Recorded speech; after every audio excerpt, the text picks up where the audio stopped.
সোমবার মকর সংক্রান্তি। এই উপলক্ষে এদিন সমাজসেবামূলক কর্মসূচি গ্রহণ করলেন রায়গঞ্জের বিশিষ্ট ব্যবসায়ী পুনম চাঁদ শেঠিয়া। এদিন রায়গঞ্জের শিশু সদনে ভুরিভোজ অনুষ্ঠানের আয়োজন করা হয়। এদিন তিনি শিশু সদনে 150 জন আবাসিক বাচ্চাদের পেট পুড়ে খাওয়ান। সকলকে মকর সংক্রান্তির শুভেচ্ছা জানান পুনম চাঁদ শেঠিয়া।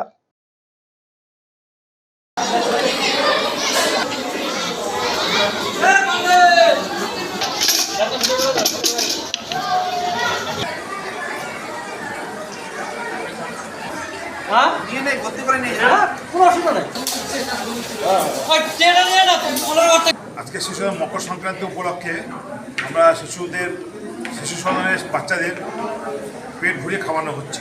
প্রতিবারই করি, কিন্তু সেটা শিশু সদনে করি না, সেটা আমাদের নিজেদের একটা জায়গা আছে। সেই জায়গায় আমরা যত এই এলাকার বেগার্সরা আছে তাদেরকে আমরা মকর সংক্রান্তির 400-500 লোককে খাইয়ে দিই আমরা।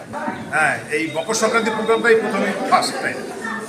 কতজনকে এখানটায় আজকে খাওয়ালেন আপনারা? মোটামুটি আমি যা দেখতে পাচ্ছি 150 জন বাচ্চা এখানে আছে, তারা খুব সুস্থভাবে এবং সুষ্ঠুভাবে খাচ্ছে। খুবই ভালো লাগে, খুবই আনন্দ পেলাম আজকে এদেরকে খাইয়ে। আজকে খুব মনের দিক দিয়ে খুব খুশি আমি।